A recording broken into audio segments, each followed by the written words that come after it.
തിളക്കുന്ന തൊലി കളഞ്ഞിട്ടിട്ട് ഇച്ചിരി വെള്ളം ഒഴിച്ചിട്ട് ഒന്ന് തിളപ്പിക്കും. ഒന്ന് നന്നായിട്ടൊന്ന് തിളയ്ക്കുമ്പോൾ ഒരു ചെറിയ വേവ് പോലെ അതിനകത്ത് വരും. അതിനകത്തേക്ക് നല്ലപോലെ ശർക്കര പാനി അങ്ങോട്ട് ഒഴിക്കും. ശർക്കര പാനിയും ഈ മാങ്ങയും കൂടി ഇങ്ങനെ വഴണ്ട പോലെ ഇങ്ങനെ വഴറ്റി ഇങ്ങനെ ഇടും. എന്നിട്ട് അതിൽ കുറച്ച് നെയ്യ് ഒഴിക്കണം. അപ്പോൾ ആ നെയ്യിൻ്റെ മണം അതിലോട്ട് അങ്ങോട്ട് പിടിക്കും, ഈ മാങ്ങയിലോട്ട്. അതിലേക്ക് വേണം നമ്മൾ കുറച്ച് തേങ്ങ, ഒരു പിടി തേങ്ങ, 4 മാങ്ങയുള്ളെങ്കിൽ ഒരു പിടി തേങ്ങ, കുറച്ച് തൈര്, കുറച്ച് മഞ്ഞൾപ്പൊടി, കുറച്ച് മുളക് പൊടി, ഇത്രയും മാത്രം. ചുമ്മാ ഉള്ളി ഇഞ്ചി ഒന്നും കൊണ്ടിടരുത്.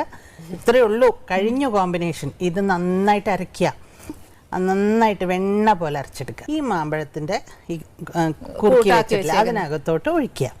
എന്നിട്ട് പ്രത്യേകം ശ്രദ്ധിക്കേണ്ടത് കടുക്, മുളക്, ഉലുവ നെയ്യിൽ തന്നെ വറക്കണം, വെളിച്ചെണ്ണയിലൊന്നും വറക്കരുത്.